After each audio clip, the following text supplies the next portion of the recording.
October 1972, Supreme Court verdict, Mulki rules are constitutional. Who was the CJI? So 1972 October 3న ఒక చారిత్రాత్మకమైన తీర్పు వచ్చిందండి సుప్రీంకోర్ట్ ఆఫ్ ఇండియా నుంచి. అప్పుడు ఉన్నటువంటి chief justice of India SM Sikri గారు అంటే ఒక బెంచ్ ఉంటుంది కదా, ధర్మాసనం ఉంటుంది, మేబీ 5-6 ఉండి ఉంటారు దాంట్లో. ఎగ్జాక్ట్గా నెంబర్ అది అంత అవసరం లేదు, బట్ మెయిన్ సీజే ఎవరు ఆ తీర్పు ఇచ్చింది అనేటువంటిది మాత్రం మెయిన్ ఇంపార్టెంట్ అండి. సో ముల్కీ రూల్స్ కాన్స్టిట్యూషనలే అని చెప్పడం జరిగిందనమాట. ఎవరు? ఎస్ఎం సిక్రీ గారు. అయితే దీనికి నేపథ్యం ఏంటంటే, ఇంతకు ముందు 1969లో హిదయతుల్లా అని ఉండేయండి. అతను కూడా సుప్రీంకోర్టు చీఫ్ జస్టిస్ అనమాట. హిదయతుల్లా గారు మనకు వైస్ ప్రెసిడెంట్గా కూడా చేశారు. ఆయన ముందు తీర్పు ఏం చెప్పాడంటే, మన రాజ్యాంగం ప్రకారము ఇవి అన్కాన్స్టిట్యూషనల్, ముల్కీ రూల్స్ అనేటువంటి అన్కాన్స్టిట్యూషనల్ అని చెప్పాడనమాట. అంటే రాజ్యాంగబద్ధమైనవి కాదు అని చెప్పాడు 1969లో. ఎవరు? హిదయతుల్లా గారు.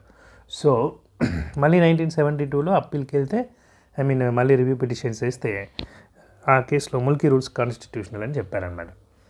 అయితే ఇదేంటంటే ఒక రీజన్ మనకు ఇప్పుడు ఎస్సీ ఎస్టీ రిజర్వేషన్స్ కానివ్వండి, ఈ మామూలుగా ఈ యొక్క వెనుకబడిన కులాలకు సంబంధించి రిజర్వేషన్స్ కానివ్వండి, ఇప్పుడు రాజ్యాంగం ప్రకారం చట్టం ముందు అందరూ సమానులే, ప్రతి ఒక్కరికి సమానత్వము ఇది అంతా ఉన్నప్పుడు మరి వాళ్ళకి రిజర్వేషన్స్ అన్కాన్స్టిట్యూషనల్ కాదా అనే క్వశ్చన్ ఏర్పడుతుంది. సో కాకపోతే రాజ్యాంగంలో ఏంటంటే దీనికి ప్రొవిజన్ ఏర్పాటు చేశారు. ఏంటంటే ఆల్రెడీ వివక్షకు గురైన వాళ్ళని వివక్ష లేని వాళ్ళతో సమానం చేయడం అనేది అది రాజ్యాంగం ప్రకారం అదేం ఇది కాదనమాట, అంటే తప్పేం కాదు అనే ఉద్దేశంతో దానివల్ల సమానత్వానికి ఏమి ఇది కాదు అని చెప్పేసి కొన్ని రాయడం జరిగిందనమాట రాజ్యాంగంలో, వాటికి ప్రొవిజన్స్ ఇవ్వడం జరిగింది. సో అదేవిధంగా ఈ యొక్క ముల్కీ రూల్స్ అనేటువంటివి కూడా ఎప్పటి నుంచో అమల్లో ఉన్నవి, అంటే ఏది నిజాం టైం నుంచి కూడా అమల్లో ఉన్నాయి. అంతకుముందు కూడా మనకు ఈ ముల్కీ రూల్స్ ఈవెన్ ఎవరు కుతుబ్ షాహీల టైంలో కూడా ఈ యొక్క ముల్కీ రూల్స్ అనేటువంటివి ఉన్నాయి. కాబట్టి అప్పుడు ముల్కీస్ నాన్ ముల్కీస్ అని చెప్పేసి గొడవలు కూడా జరగడం జరిగింది. లైక్ ఒక బహమనీ సుల్తాన్లలో ఒక రాజును చంపడానికి వచ్చినప్పుడు ఎవరు ఒక 10 మంది వస్తారనమాట చంపడానికి. సో ఆ 10 మంది కూడా ఏంటి, ఈ ముల్కీ నాన్ ముల్కీ ఇష్యూతోనే వాళ్ళు అజిటేషన్ లాగా వచ్చి ఇక్కడ అన్యాయం జరుగుతుంది, ఎక్కడి నుంచో వచ్చినటువంటి వాళ్ళకి ఇక్కడ ఉద్యోగాలు ఇక్కడ ఇవి జరుగుతున్నాయి, వాటిని అడ్డుకోవడానికి రాజు మీద ఒక రకమైన ప్రతిఘటనకి పూనుకున్నప్పుడు కుతుబ్ షాహీ అక్కడ సేనానిగా పనిచేస్తున్నటువంటి అంగరక్షకుడిగా పనిచేస్తున్నటువంటి కుతుబ్ షాహీ ఫస్ట్ రాజు కాపాడతారనమాట. అంటే ఫస్ట్ ఈ రాజును కాపాడడం వల్ల అతనికి మనకు గోల్కొండ రాజ్యాన్ని ఇది చేయడం కూడా జరిగిందనమాట. సో అప్పటి నుంచి కూడా ఈ ముల్కీ నాన్ ముల్కీ ఇష్యూ జరుగుతూ ఉండింది. ఎందుకంటే వాళ్ళకి ఇప్పుడు మనకు దండయాత్ర చేసి రాజ్యాన్ని ఆక్రమించుకున్న తర్వాత ఇక్కడ majority of people, so different రిలీజన్కి సంబంధించిన వాళ్ళు, వాళ్ళ వేష భాషలు డిఫరెంట్గా ఉండడం వల్ల వాళ్ళకి రాజ్య పాలనలో అడ్మినిస్ట్రేషన్లో ప్రాబ్లం ఏర్పడడం వల్ల వాళ్ళకు భాష తెలిసిన వాళ్ళని, లేకుంటే దుభాషీలని అంటే ట్రాన్స్లేటర్స్ 2 భాషలు తెలిసిన వాళ్ళని రిక్రూట్ చేసుకోవడం మొదలుపెట్టారన్నమాట. సో ఎక్కడి నుంచో ఇక్కడికి వాళ్ళని తెచ్చుకొని వాళ్ళకి జాబులు ఇవ్వడం జరిగింది. సో వాళ్ళకి జాబులు ఇవ్వడం వల్ల ఇక్కడ పుట్టి ఇక్కడ పెరిగిన వాళ్ళకి అన్యాయం జరగడం అనేటువంటిది జరిగింది. సో ఇదే ముల్కీ నాన్ ముల్కీ ఉద్యమానికి దారితీసింది. దీని యొక్క నేపథ్యం చాలా డిఫరెంట్గా ఉంది. అది యొక్క ఆ రీజియన్కి సంబంధించినటువంటి చారిత్రక ఇది ఉంది కాబట్టి ముల్కీ రూల్స్ కాన్స్టిట్యూషన్లో ఆర్టికల్ 35 ప్రకారం అని చెప్పేసి ఈ యొక్క ఎస్ఎం సిక్రీ గారి ధర్మాసనం చెప్పడం జరిగింది. అయితే నిజాం టైంలో ఏంటంటే ముల్కీ రూల్స్లో 15 సంవత్సరాల నివాసం ఉండాలి తెలంగాణలో, అప్పుడే ముల్కీలుగా గుర్తింపు పొందుతారనమాట. జనరల్గా ముల్క్ అంటే ఏంటంటే భూమి, వతన్, మట్టి, జన్మభూమి అంటారు ముల్క్. సో ఈ మట్టిలో జన్మించి ఇక్కడే పుట్టి పెరిగిన వాళ్ళని ముల్కీలు అంటారనమాట. సో ఎక్కడి నుంచో ఇక్కడికి వచ్చి చేసే వాళ్ళని నాన్ ముల్కీస్గా ట్రీట్ చేయడం జరిగిందనమాట, ఉద్యోగం చేసే వాళ్ళని. సో ముల్కీలకు ప్రిఫరెన్స్ ఇవ్వాలి అనేటువంటి ఉద్యమం ఫస్ట్ నుంచి ఉందన్నమాట, ఇక్కడ నిజాం టైంలో కూడా ఉంది. సో దాన్ని అన్కాన్స్టిట్యూషనల్ ఏం కాదు, ఆర్టికల్ 35 ప్రకారం దీనికి ప్రొవిజన్ తీసుకోవచ్చు అని చెప్పేసి ఈ యొక్క సిక్రీ గారు చెప్పడం జరిగింది. కాకపోతే ఇక్కడ ఈ నిజాం టైంలో ఉన్నది ఏంటంటే 15 years నివాసం, ముల్కీగా గుర్తింపు పొందాలంటే 15 years నివాసితులే ఉండాలి తెలంగాణలో. కానీ 1956లో పెద్ద మనుషుల ఒప్పందం జరిగినప్పుడు అందులో రాసుకున్నటువంటి క్లాజ్ ప్రకారం ఏంటంటే 12 సంవత్సరాలు తెలంగాణలో నివాసం ఉంటే చాలు అతను స్థానికుడిగా గుర్తింపు పొందుతాడు అనేటువంటి పాయింట్ పెద్ద మనుషుల ఒప్పందం జెంటిల్మెన్స్ అగ్రిమెంట్లో రాయడం జరిగిందండి. సో ఈ రెండు డిఫరెన్సెస్ గుర్తుపెట్టుకోండి. ఆల్రెడీ నిజాం టైంలో ఉన్నప్పుడేమో 15 ఇయర్స్ అని ఉండింది, పెద్ద మనుషుల ఒప్పందంలో మాత్రం 12 ఇయర్స్ అని ఉండింది. సో మేజర్ ఇదనమాట. 12 ఇయర్స్ ఎక్కడండి? పెద్ద మనుషుల ఒప్పందం, రైట్, పెద్ద మనుషుల ఒప్పందం. 15 ఇయర్స్ ఎక్కడండి? 15 ఇయర్స్ అనేది దాంట్లో నిజాం టైంలో 15 ఇయర్స్ ఉందన్నమాట ముల్కీ అవ్వడానికి. ఇదన్నమాట, రైట్.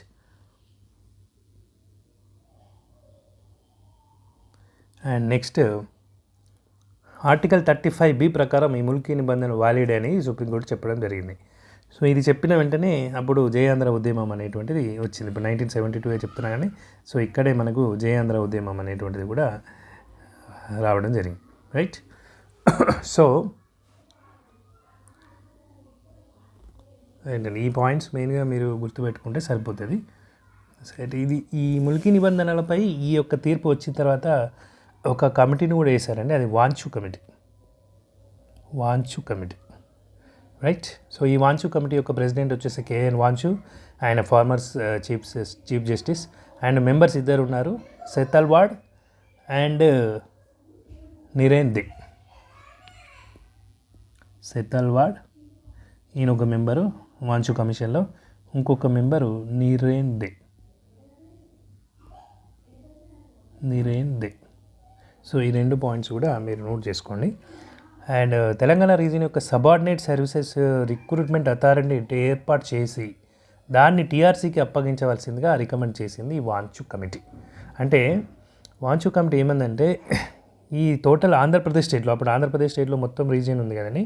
సో ఈ ఆంధ్రప్రదేశ్ స్టేట్లో సో ఇలా ఉంది కదా. సో ఈ యొక్క రీజియన్కి మాత్రం సంబంధించిందే ముల్కీ రూల్స్. సో ఒక్క స్టేట్ మొత్తంలో ఒక్క ప్రాంతానికి మట్టుకే ఈ యొక్క రూల్స్ అనేది చేయడం, ఈ యొక్క ముల్కీ నాన్ ముల్కీ రిజర్వేషన్ కల్పించడం అనేది రాజ్యాంగబద్ధం కాదు. సో ఏం చేయాలంటే ఈ టీఆర్సీకి ఈ సబార్డినేట్ సర్వీసెస్ ఉన్నాయి కదా, సో ఆ రిక్రూట్మెంట్ అథారిటీని టీఆర్సీకి అప్పగిస్తే, తెలంగాణ రీజనల్ కమిటీ ఉంది కదా దానికి అప్పగించితే సో అప్పుడు మనకు ఈ యొక్క విభేదాలన్నీ పోతాయి అనే ఉద్దేశంతో ఆ వాంచు కమిటీ రికమెండేషన్ చేయడం జరిగింది. సో అదొక పాయింట్. అండ్ నెక్స్ట్ పాయింట్ ఏంటంటే వశిష్ఠ భార్గవ్ కమిటీ అని కూడా ఇంకొకటి ఉందండి. ఇది కూడా అంటే ఇక్కడ పాయింట్ వచ్చింది కాబట్టి చెప్తున్నాను.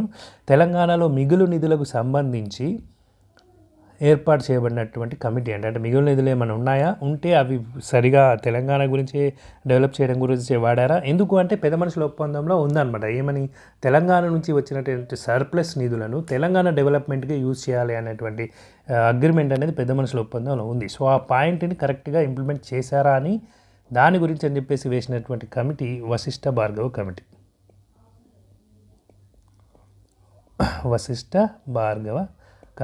రైట్. సో అదనమాట. నెక్స్ట్ అంతే అండి. సో వశిష్ఠ భార్గవ్ కమిటీ ఏం డిసైడ్ చేసింది అంటే 28.34 crores ఇవి సర్ప్లస్, ఇవి డైవర్ట్ అయ్యాయి అని చెప్పేసి కూడా ఈ యొక్క వశిష్ఠ భార్గవ్ కమిటీ చెప్పింది అనమాట. 28.34 crores. సో ఈ పాయింట్ ఒకటి గుర్తుపెట్టుకోండి. అండ్ నెక్స్ట్ క్వశ్చన్,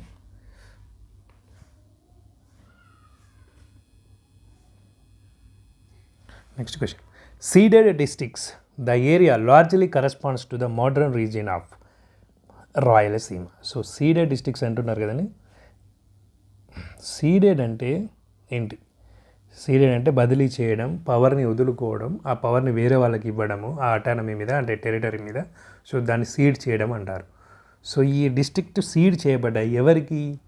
నిజాం ప్రభుత్వం నుంచి బ్రిటిష్ ప్రభుత్వానికి. సో అందుకే వీటిని మనం సీడెడ్ డిస్ట్రిక్ట్స్ అంటాము. సో అవి మేజర్ ఎక్కడ ఉన్నాయంటే రాయలసీమ ప్రాంతాలు. ఇవి ఇక్కడ రైట్ సైడ్ చూడండి, బెల్లారి, కర్నూలు, అనంతపూర్, మైసూర్, చిత్తూరు, కడప, వీటిని సీడెడ్ అంటారన్నమాట. ఇప్పుడు మీరు ఈ యొక్క ఫిల్మ్ డిస్ట్రిబ్యూటర్స్ ఉంటారు కదా, వాళ్ళని కూడా నైజాం సీడెడ్, కోస్తా ఆంధ్ర అంటారు కదా, కోస్తా అంటారు కదా. సీడెడ్ అని ఎందుకు అంటారంటే ఇందుకే అనమాట. ఈ డిస్ట్రిక్ట్స్ అంటే సీడెడ్ డిస్ట్రిక్ట్స్. సో అప్పటి నుంచి అదే పేరు వచ్చేసింది అనమాట ఈ డిస్ట్రిక్ట్స్కి. సో సీడెడ్ అంటే అది. Next question. The northern Circars is an area encompassing parts of present day. So ఇక్కడ నార్థన్ సర్కార్స్ అంటే ఏమిటి అని అడుగుతున్నాడు. రైట్, ఇక్కడ మీకు రైట్ సైడ్ ఇమేజ్లో చూపిస్తే చూడండి, ఇక్కడ ఈ ప్రాంతం అండి, దీన్ని ఉత్తర సర్కారులు అని కూడా అంటారు. నార్థన్ అంటే ఉత్తర కదండి, ఉత్తర సర్కారులు. యాక్చువల్గా సర్కారు అంటే గవర్నమెంట్ జనరల్ మీనింగ్, యాక్చువల్గా సిర్కార్స్ అనమాట.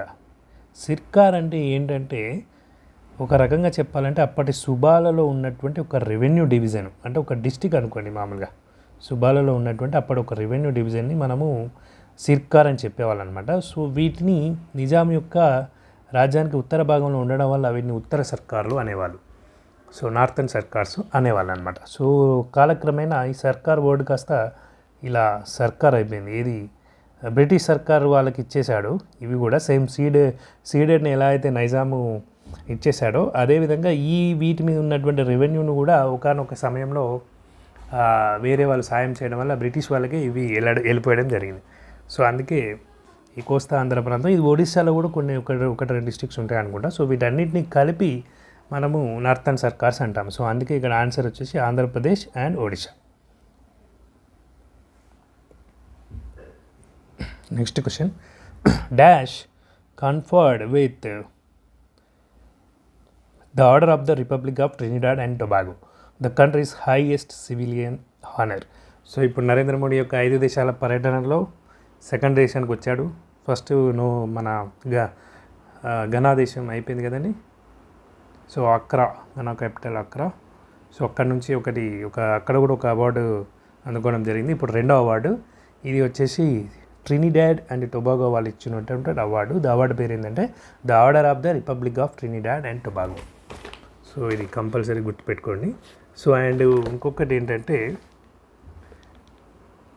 ట్రినిడాడ్ అండ్ టొబాగో గురించి క్యాపిటల్ వచ్చేసి పోర్ట్ ఆఫ్ స్పెయిన్ అండి. క్యాపిటల్ వచ్చేసి ఇక్కడ వస్తుంది చూడండి, పోర్ట్ ఆఫ్ స్పెయిన్. క్యాపిటల్ పేరు ఇది. స్పెయిన్ దీనికి ఎటువంటి సంబంధం లేదు. మేబీ స్పెయిన్ అంతకుముందు ఎప్పుడైనా ఇక్కడ వలస రాజ్యంగా ఉండిందో లేదో ఐడియా లేదు నాకు, కానీ క్యాపిటల్ పేరే పోర్ట్ ఆఫ్ స్పెయిన్, గుర్తుపెట్టుకోండి. అండ్ నెక్స్ట్ ప్రైమ్ మినిస్టర్ వచ్చేసి Kamla Persad Bissessar. Kamla Persad Bissessar president. Kamla Prasad Bissessar, sorry అండి, ప్రెసిడెంట్ కాదు, prime minister. Kamla Prasad Bissessar prime minister. And president వచ్చేసి Christine Kangaloo. Right, Christine Kangaloo అనే ఆమె ఇక్కడ president.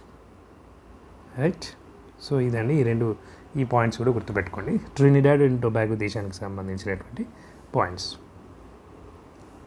And next question. The reflex angle between the hour and minutes hand at 8:15 is.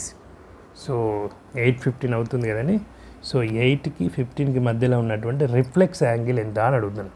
So మీకు first ఈ question తెలియాలి అంటే రెండండి. ఒకటి hands మధ్యలో యాంగిల్ని ఎలా కనుక్కుంటామనే పాయింట్ తెలియాలి. రైట్, దానికి ఒక ఫార్ములా ఉంటుంది, చెప్తాను. అదేవిధంగా రిఫ్లెక్స్ యాంగిల్ అంటే ఏంటి కూడా తెలియాలి. సో యాంగిల్స్ మధ్యలో హ్యాండ్స్ మధ్యలో యాంగిల్కి ఫార్ములా ఏంటంటే 11/2m minus 30h is equal to plus or minus theta. So ఇది ప్లస్ కావచ్చు, మైనస్ కావచ్చు. సో దీన్ని మనం మాడ్యులస్గా కూడా తీసుకోవచ్చు. So is equal to theta అనమాట. సో 11m అంటే మినిట్స్, హెచ్ అంటే అవర్స్, స్టార్టింగ్ అవర్. సో 8.5 అన్నప్పుడు హెచ్ దగ్గర 8 తీసుకుంటాం, ఎం దగ్గర 15 తీసుకుంటాం. సో ఈ ఫార్ములా తోటి మనకు యాంగిల్ వస్తుంది. కాకపోతే ఏ యాంగిల్ వస్తుంది? ఈ యాంగిల్ వస్తుంది, ఈ యాంగిల్ వస్తుంది, ఇది వస్తుంది. సో కాకపోతే రిఫ్లెక్స్ యాంగిల్ అన్నప్పుడు ఏంటంటే ఈ యాంగిల్ అనమాట, పెద్ద యాంగిల్. రైట్. సో దాన్ని ఏం చేయాలి, 360 నుంచి మనం ఈ వచ్చిన ఆన్సర్ని తీసేస్తే వచ్చే యాంగిలే reflex angle. Right. So calculate చేద్దామా? చూడండి, 11/2 ఎం అంటే ఎంత, 15 - 30, హెచ్ అంటే ఎంత, 8. So 8 3s 240, right. 240. సో ఇది టీటా, మనకు కావాల్సింది ఇదే. 15 11s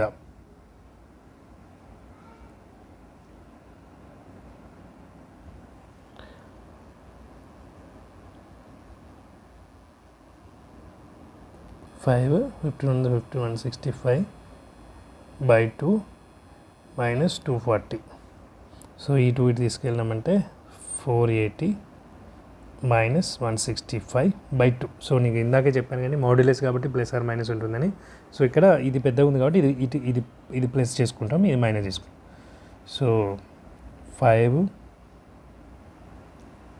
2 3 325/2.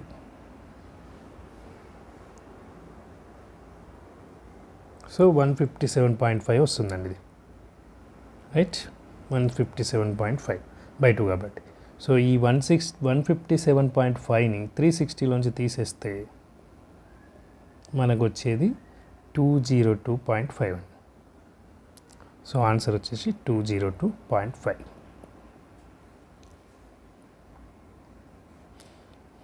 Thank you friends.